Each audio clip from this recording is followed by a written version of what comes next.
안녕하세요. 이슈이슈 애청자 여러분. 여러분과 함께 시장인의 이슈들을 짚어보면서 투자 노하우를 찾아보는 시간 이슈이슈 문을 활짝 열었습니다. 최근 들어서 증시가 2,900선에서 계속 움직이고 있습니다. 3,000선을 돌파하지 못하는 모습인데 또 미국에서 인플레이션 우려 속에서 좀 증시가 탄력을 받기에는 좀 힘에 부친다라는 얘기가 나오고 있어요. 다만 미국에서는 애플이나 아마존, 마이크로소프트웨어, 테슬라가 잘 나가면서 증시를 부양해 주는데 우리는 이런 힘이 실종되고 있다라는 얘기를 하고 있죠. 자, 그런데 국내 증시에도 변화의 바람이 불고 오고 있다고 합니다. 도대체 어떤 내용인지 자세하게 이야기 나눠보도록 하겠습니다. 오늘도 모국선생님과 함께 할게요. 선생님 안녕하세요. 네, 안녕하세요. 선생님, 우리가 그동안 메타버스 얘기를 하면서 장이 안 좋다 보니까 이런 테마주, 잡주 성격의 종목들이 나아간다, 대형주가 소외받는다라는 얘기를 했잖아요. 근데 오늘 좀 간만에 대형주, 특히나 LG전자가 이끄는 장세가 좀 펼쳐졌습니다. 또 오늘 또 삼성전자 관련해서 이재용 부회장 미국 방문과 관련해서 또 관련주도 움직임을 보였는데 금요일장 어떻게 보셨나요? 일단 최근에 계속 얘기하듯이 이제 삼성전자, SK하이닉스, 현대차 이게 가는 장은 그동안 메타버스나 이 테마주들이 싹 녹아나는 장. 이제 그게 이제 계속 징후가 보여요. 그리고 오늘 상해 증시가 지금 이제 계속 막판에 더 땡기네. 근데 재밌는 거는 항생이 1% 빠져. 홍콩 빠지고 홍콩 H 빠지는데 중국만 올려. 네. 내가 바라던 시나리오. 베이징 거래소 상장부터 올림픽까지 홍콩 숏. 홍콩의 힘을 약하게 해야 되니까. 홍콩 숏. 그 다음에 상해 본토롱. 그럴 때 우리나라 쌍두마차 삼성전자, SK하이닉스 축하고 현대차, 애플카. 그러면 그래서 이번에 LG이노텍이 많이 급등했잖아. 네. 그러면 이제 그 다음이 카타기에서 애플카면 LG 마그마 얘기 나와야 될까요? 그럼 LG전자, LG 마그마 이렇게 해서 또 그 에너지. 그리고 가장 중요한 게 이제 이재용 부회장이 갖고 파운더리, DB하이텍. 선생님, 이재용 부회장 우리가 간다는 얘기 계속 한 9월부터 얘기를 했었잖아요. 이제 이재용 부회장 나와서 정리해서 미국 갈 거다. 근데 이제 가가지고 이제 사실 반도체에 대해서는 정확하게 투자 어디서 막 이렇게 나오진 않았어요. 근데 갔다는 사실만으로도 DB하이텍이 굉장히 좋은 움직임을 보이면서 오늘도 금일장에서 7% 상승을 했잖아요. 이걸 보다 보니까 갈까 말까 고민했던 종목은, 그래서 안 산 종목은 가고 산 종목은 빠지고 이럴 때 너무 속상한 것 같아요. DB하이텍 산다며. 못 샀어요. 희한해 보면. 선생님, 근데 DB하이텍이 전 조정받으면 살려고 그랬는데 조정 기회를 안 주더라고요. 야, 49,000원부터 72,000원까지 계속 그 사이 바로 갔냐? 흔들고. 그러니까 그냥 49,000원, 52,000원만 생각했나 보지 뭐. 거기까지 조정하면 사야지. 조금 더 내려오면 사야지. 근데 DB하이텍이 주도주로 가장 좋은 움직임을 보여주고 있는데, 그럼 DB하이텍의 목표가는 좀 얼마까지 보시나요? 일단 단기적으로는 10만 원. 장기가 아니라 단기요? 단기. 너무 많이 올랐는데 7만 원 넘었는데 또 10만 원까지. 아니, 내가 방송에서 내가 항상 주로 DB하이텍이 에코프로의 몇 년 전이라고 그랬어. 3년? 3년 전. 들긴 들었네? 그러면 에코프로의 3년 전 주가가 얼마인지 봤어? 얼마였을까요? 에코프로, 월봉으로, 3년 전의 주가, 에코프로, 2만원이었어. 오. 2만원이 얼마 갔어? 2만원짜리가. 2만원짜리가 고점이 이제 정확하게 고점까지 보자, 그래. 에코프로 고점이 얼마냐? 15만 9천 원이네. 2만원짜리가 15만원 가면, 비교해봐. 5만원짜리가 그 에코프로가 똑같이 가려면 얼마 가야 돼? 5만원짜리가. 그럼 10만 원은 그냥 단기적으로 훌렁 가겠네요. 그 다음에 얼마 봐? 갑자기 2만 원짜리가 15만 원 갔으면은 7배잖아. 5만 원짜리는 35만 원까지는 가겠죠. 그렇게 본다고. 근데 선생님, 에코프로랑 DB하이텍은 엄밀히 말하면 다른 종목인데 왜 이게 이렇게 갈 거라고 생각하시는 거예요? 에코프로처럼? 이재용 부회장이 이제 그 목표로 가잖아. 그럼 에코프로가 갔을 때 가장 중요했던 게 뭐야? 매출단하고 영업이익단의 증가. 우리가 펀더멘탈하게 분석하자고. 3년 전에 매출이 대충 뭐 여기 보면 적지 않네요. 6천억 정도여서 적자는 아니야. 마이너스. 아니야, 이게 잘못 보지 마. 600억이 1,300억. 600억 단의 영업이익이 1,300억이니까 요거는 2배 반 정도 증가했어. 네네. 그게 2만 원짜리가 거의 7배의 에너지를 줬어. 그러면 이와 비슷하게 되면 될 거 아니야. 그지? 그럼 이거- DB하이텍도 실적이 잘 나오고 있는 거죠. 사실 뭐 없어서 못 판다라는 기사가 나온 걸 본 적이 있거든요. 엄청 뭐 주문이 밀려 들어온다. 그러니까 이 시스템 반도체의 실적단이 이제 어느 정도 아이고 잘못 눌렀다. 네, DB하이텍. 어느 정도 가야 우리가 그러니까 실적이 전년 대비 분기 대비해서 계속 증가해 갖고 예를 들어서 얘가 지금 실적단 매출단이 얼마야? 매출단이 지금 보면 1,800억, 2,000억의 매출단이 8,000억, 9,000억이야. 그럼 여기에 DB하이텍 그러면 얘가 8,000억, 9,000억이 한 2조 5천억에서 3조 되고 네. 영업이익이 3천억짜리가 예를 들어서 7, 8천억 됐어. 2조 단에 7, 8천억. 그 정도 돼야 이제 30만 원 단 가겠지. 2배 이상 올라가요. 매출이. 그렇게 된다고. 그러면 DB하이텍이 지금 위치가 사실 저점 대비 선생님께 뭐 10만 원까지 보신다고 하시니까 지금 가격이 쌀 수도 있지만 단기적으로는 좀 많이 올랐잖아요. 그러면 없는 분들은 DB하이텍을 들어가는 게 나을까요? 아니면 뭐 칩셋 미디어 SNS 때 우리가 말했던 그 종목들로 갈까요? 근데 그 종목들도 올랐어요. 근데 3년 주도라고 그랬잖아. 알아서 해. 알아서? 대장을 그러니까 항상 그런데 대장이 선도니까 7대3 내지 그러니까 DB하이텍 놓치신 분한테 최근에 칩셋 미디어 했는데 오늘 좀 때리라고 그랬어. 그리고 18,000원 다시 사고. 그러면 근데 칩셋 미디어 실적 성장률은 DB하이텍보다 못해. DB하이텍만큼은 아니다. 아닌데. 그래서 DB가 1등이에요. 그러면 내년도에는 나는 매출은 한 1조 5천억 단에서 2조. 영업이익은 뭐 거기에 이제 여러 가지 부분이 있겠지만 한 5천억에서 7천억 사이를 내지 않을까. 그렇게 되면 주가는 10만 원에서 20만 원 단에서 놀겠지. 네. 그러니까 이게 이렇게 안 가요. 이렇게 그럼 10만 원까지 보시는 분들은 어느 정도까지 조정을 올 거라고 생각을 하고 길게 좀 가져가야겠네요. 이제 7만 원 안 깰 수도 있잖아. 그러니까 이제는 6만 5천 원에서 7만 원 사이에 눌림목 주면 괜찮은데 그러면 이거는 삼성전자 빠져야 돼.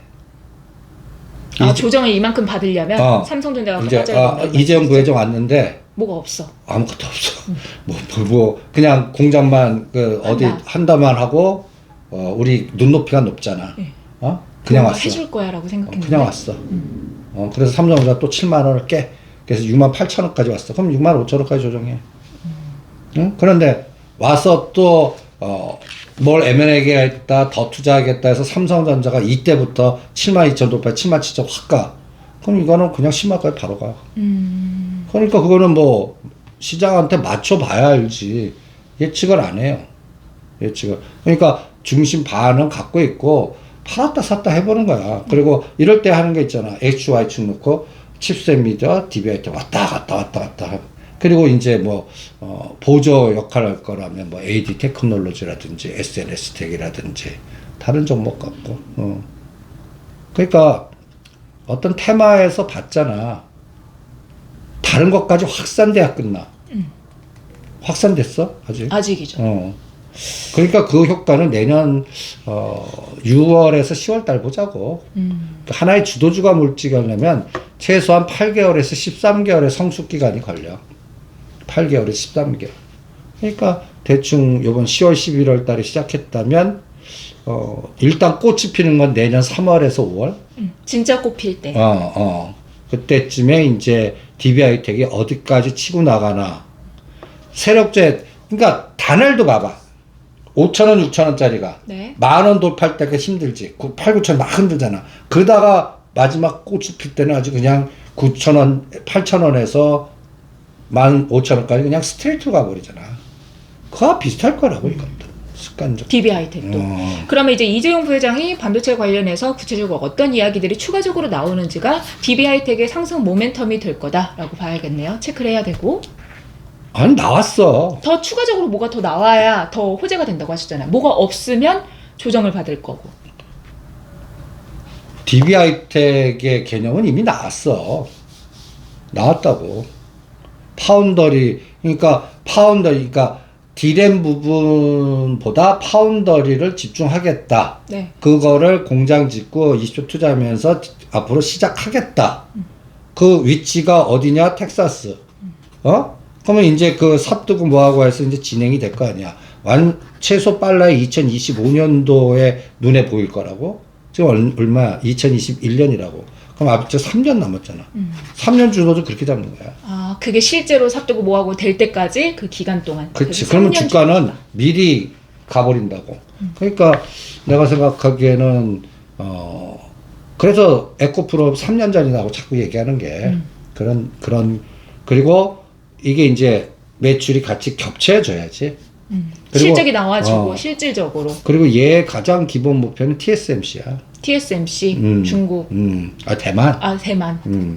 그러니까 그 에너지가 어디까지 확산되나 한번 보자고. 근데 이재용 부회장이 이번에 가면서 출장을 할 때 정현우 사업지원 태스크포스장을 같이 갔대요. 동행을 했다라고 하는데, 그래서 M&A 관련된 내용 같은 그런 국제가 의사결정을 할 가능성이 높아 보인다라고 하더라고요. 그러니까 그게 이제 덤인데 내가 그것 때문에 저거를 그 5G 사라고 이렇게 최근 며칠 전부터 문자 보낸 거야. 5G요? 그 선생님 일단 정현우 사업지원 태스크포스장이 누군지부터 이야기를 하면 좋을 것 같아요. 네가 설명해. 네, 이 사람은 이재용 부회장의 최측근입니다. 전에 한번 저기 3명 얘기하지 않았어? 네. 근데 이제 이 사람으로 말한다면 이건희 회장한테 이학수가 있었다면 이재용 부회장한테는 이분이 있었어. 이분이 있는 거죠. 정현우. 음. 이분은 미래전략실 출신이면서 그때 미전실이 다 해체됐는데 세 개로 나눠졌잖아. 네. 그 중에서 유일하게 복귀를 해가지고 지금 그 후신격인 그 사업지원 태스크포스 거기에 사업을 하고 있다라고 하더라고요. 그래서 이분이 같이 동행을 했다는 것 자체가 뭔가 혼자 의사결정을 할 때 같이 이야기 나누면서 좀 크게 가닥을 잡으려고 하는 것 같다라고 분석을 하더라고요. 그래서 신삼성의 그 화두는 이미 얘기했잖아. 여기에 싱크탱크 아이디어 파바로티 얘기해 주잖아. 파운더리, 바이오, 로봇, 텔레콤. 그 이번에 그러면 가가지고 모더나 공동 설립자를 만나고 버라이즌 경영진을 만난 게 파바로티에 들어가 있네요. 그럼 우리 파운더리가 반도체잖아요. 시스템 반도체. 그게 DB하이텍. DB하이텍.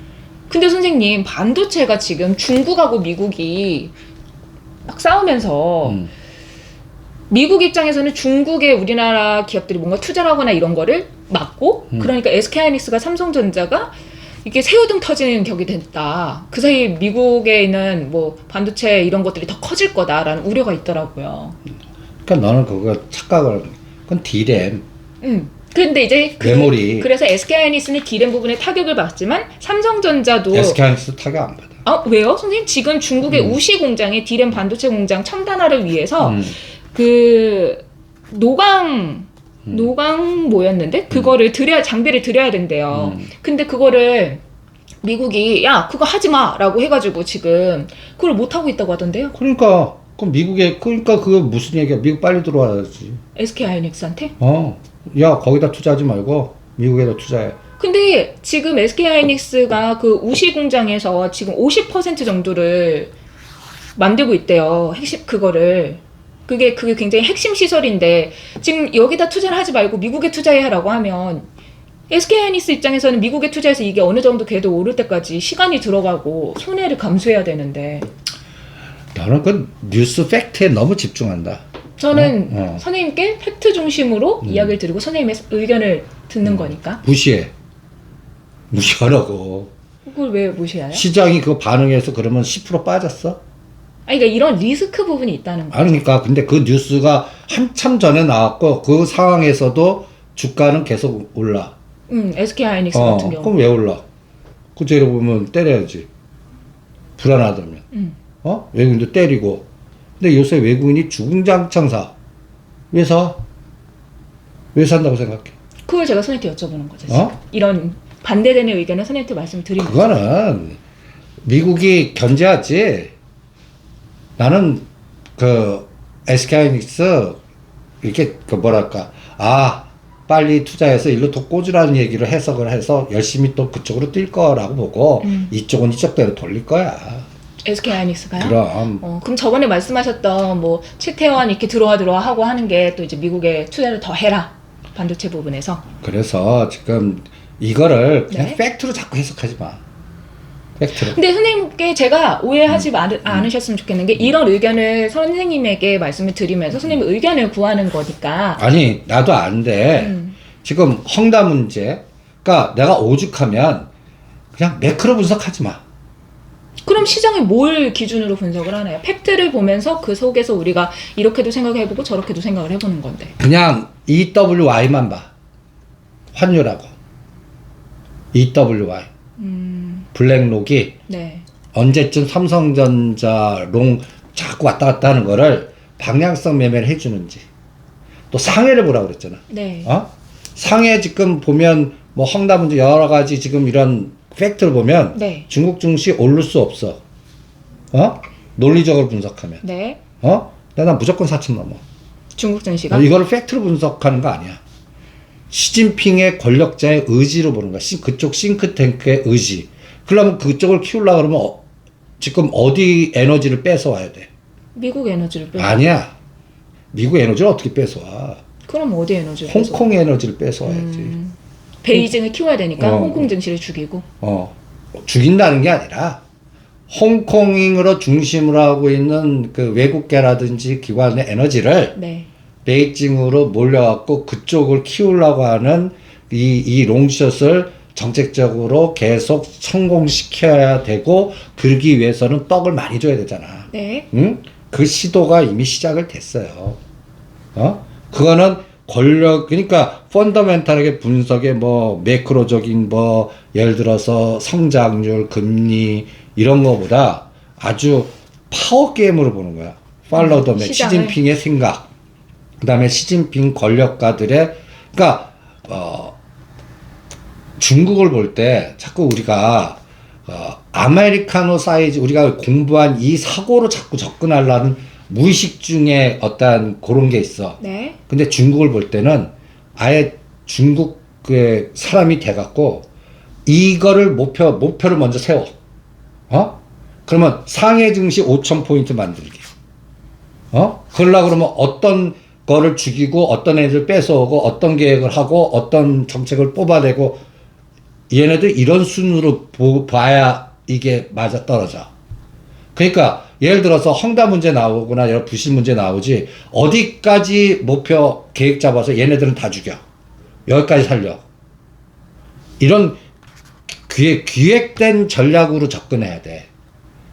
그러니까 선생님 말씀은 이제 중국 증시나 이런 부분은 시진핑의 야욕이 들어간 부분이다. 인데 제가 궁금한 건 그럼 SK 하이닉스를 때리는 중국 입장에서 분명히 시진핑도 그 부분에 야욕이 있을 거고 자기 거를 키우고 싶을 텐데 그럼 미국이 야 니네 하지 마라고 제재를 하는 거에서 SK 하이닉스 입장에서는 어떠한 거를 해야 될 거예요? 미국에 투자해야 되고 그다음에 SK 하이닉스는 왜냐면 중국에서 야 미국에 하지 말라고 해서 너 정말 투자 안 해? 그러면 시진핑 기분 나쁘잖아요. 그럴 만큼 중국이 따라오지 못해. 그리고 내가 자꾸 왜 블랙록을 자꾸 보라. SK 지분 확보한다니까. 지금 SK 지분 확보를 해요. M&A 하려고. 그러니까 지금은 앞으로는 나는 그 SK가 최태원 회장이 왜 미국으로 빨리 도망가야 되냐면 본인들이 알 거라고. 여기서 있다가는 뺏긴다. 뭔가 여기에 제재나 기획 오히려 미국에서 딴지 거는 거는 풀 수 있어. 중국이 바로 다이렉트 딴지 거는 거는 뭘 쓰잖아요. 가져가잖아. 중국. 그러니까 옛날에 그 신발 공장 무슨 애 해갖고 다 감옥에 집어넣고 없애버리고 그냥 밑에 그렇게 사이즈가 커서 그렇게 할 수는 없겠지만 이제 금융으로 공격한다고 SK하이닉스를. 그러니까 나는 SK하이닉스는 분명히 어느 정도 지나면 그 뭐라 그럴까 얘네들이 따라올 수 없어. 기술력이 아직 못 따라와. 중국이 SK하이닉스의 기술력을 따라갈 수 있으니까. 네, 아직도 멀었어. 네. 이 격차를 어떻게 줄이냐. 그 대만 인재나 해외 인재 끌어다가 키우려고 그러는데 그쪽 놈도 갑질 때문에도 또 안 되고 또 거기에 사기들 친 놈도 많고 권력가하고 짱 붙어서 개발한다 놓고 이상한 짓 해갖고 막 그래서 지금은 뭐냐. 이제는 전략을 바꾼 것 같아. 어떻게요? 회사 M&A야. 그래가지고 이제 지분 확보가 들어가고 지분에서 SK하이닉스는 이런 거를 하려고. 거기에 의사결정권을 뺏어오려고 자꾸 그런 시대로 이제 가는 것 같아. 왜냐하면 SMIC라든지 얘네들이 따라오기가 쉽지 않아요. 그러니까 이런 부분이 그 지금 시진핑 기술 굴기 안만 때리지만 우주나 다른 부분은 굉장히 빨라. 반도체는 이게 쉽지가 아직 않은 것 같아. 그러면 SK하이닉스 입장에서는 지금 미국이 좀 딴지거나 이런 부분이 단기적으로는 악재겠지만 뭔가를 풀어나기 위해서 여기서의 그런 손실이 발생하지 않기 위해서 추가적으로 미국에 투자한다거나 이런 내용이 나오는지 추적을 좀 해봐야겠네요. 난 그 뉴스는 무시. 그러니까 지금 뭐 못하게 한다, 뭐 한다 이거는 무시. 무시. 왜냐면 노이즈 그냥. 그러니까 가까이서 그러니까 미국과 중국의 회담에서 나 그 다음 날 베이징 하루 만에 보이콧 놓겠다. 네. 이거 똑같은 거야. 그냥 다 무시. 쇼. 쇼라기보다는 이쪽을 그러니까 권력가 입장에서는 네. 하나의 색깔을 낼 수가 없어. 이놈 이해 집단들 다독거려야 되고 군수복합체 요놈들도 이쁘다고 다독거려야 되고 근데 이놈과 이놈이 완전 적이야. 네. 어떻게 하라고? 힘드네. 그러니까 여기에는 요거 이쁘게 좀 해주고 요때는 얘 이쁘게 해주고 그러면서 갈짓자 정책을 하면서 내가 생각하는 것만 가면 되는데 지금 바이든은 중국하고 싸우면 지금 안 된다고 이미 선언을 한 거야. 왜? 여기 공격하고 자꾸 해봤자 이 인플레이션 해갖고 오히려 부메랑으로 자기 들어오거든. 네. 그러니까 어떻게 해야 돼? 10년 동안 메이드 인 아메리카 제조를 만들어야 돼. 그걸 자체로 하려니까 돈 너무 풀렸고 이게 안 돼. 똘똘한 놈 데려갖고 할 게 한국 회사들밖에 없어. 능력 있는 것들. 그만큼 능력이 우리가 그러니까 일본 제껴버리고 이쪽만 그런 시대. 그게 10년 걸려. 그러니까 이제 극단적인 싸움은 2030년부터야. 그럼 미중의 반도체 전쟁 여기에서 나오는 노이즈들은 무시해라. 다 무시해. 왜냐면 이게 나중에 지금 일단 SK하이닉스만 D램 부분에서 영향을 받고 삼성전자는 중국에 있는 낸드 플래시를 생산하기 때문에 타격이 크지 않지만 확산될 수 있지 않아? 이런 불안감이 있어가지고 그러니까 리스크처럼 지금 느껴지더라고요. SK하이닉스도 얘네들도 이제 D램 치중 그러니까 얘네들은 이제 그래서 파운더를 가기는 돈 이게 안 될 것 같으니까 얘네들은 이제 수소 그 다음에 바이오 그러니까 다른 그런 쪽으로 지금 미국 이렇게 좀 확산을 시키는 것 같아. 그래서 계속 팔아먹는 거야. 돈 만들려고. 그래서 좀 달라. 그래서 D램에서 줄어드는 부분을 커버하려는 다른 거를 미국에다 자꾸 지금 심어 놓으려고 그러는 것 같아. 그게 파운더리는 아닌 것 같아. 파운더리는 분명히 아니야. 파운더리는 아닌 것 같아서 이게 보면 바이오하고 수소하고 케미칼 쪽 같아. 그게 이제 수소 연맥. 그럼 선생님, 우리 이재용의 그 미래 삼성에 대한 이야기를 이제 반도체 했잖아요. 뉴스를 일단 무시해라. 그럼 앞으로 어떤 내용이 나오는지 3년 주도주로 보자라고 하셨는데 그럼 두 번째 우리 바이오 바이오 먼저 볼까요? 바이오는 법률 문제부터 해결해야 돼. 바이오를 키우려면 지금 이미 그러니까 바이오는 단순해. 바이오 에피스 나스닥 상장 전략 외에는 없어. 없어요? 없어. 왜냐하면 지금 그 엘리엇이 소송을 걸어갖고 지금 난리야. 왜? 그 물산 합병 때 아직도 그거 가지고. 이제 공식적으로 선언해서 중재해서 지금 재판 들어가. 지금 17일부터 재판 들어갔어. 바이오 건들 수가 없어. 현상 유지. 그 삼성 바이오로지스가 아무리 막 뭘 해오고 뭐 모더나 그 해가지고 위탁 생산 키우고 뭐 아무리 해도 법률적인 문제가 해결이 안 되면 얘는 답보 상태다. 그러니까 삼성물산하고 이걸 건들지 말고 삼바도 박스에는 하지 말라는 얘기가 바이오는 이제 그래서 바이오 에피스를 건드려서 요거 나서 분산 전략 그래서 여기 분식회계 하면 여기에 그만한 사이즈를 다른 데 키우는 거라든지 아니면 부자 뛸 때 이제 이게 잘 해결돼 갖고 이제 유아무야 되는 거야. 근데 엘리엇이 막 딴지를 크게 걸었는데 유야무야 될까요? 뒤로 뭐 그러니까 그러려면 삼성전자가 10만 원 넘어야 돼. 그래야 그 담보자가 그 상속수도 내고 뭔가 이렇게 서로들 타협해서 야 이 정도 먹고 떨어져라. 그런 재원이 나오잖아. 그 선생님 삼성전자 계속 찌글거려요. 10만 원. 요원해 보이는데. 3년 차. 그런 걸 10만 원 기다리려는데 1, 2년 안에 되겠어. 그쵸. 삼성전자인데 딴 것도 아니고. 아니 나는 현대차 현대모비스 질문하신 분은 난 이상해.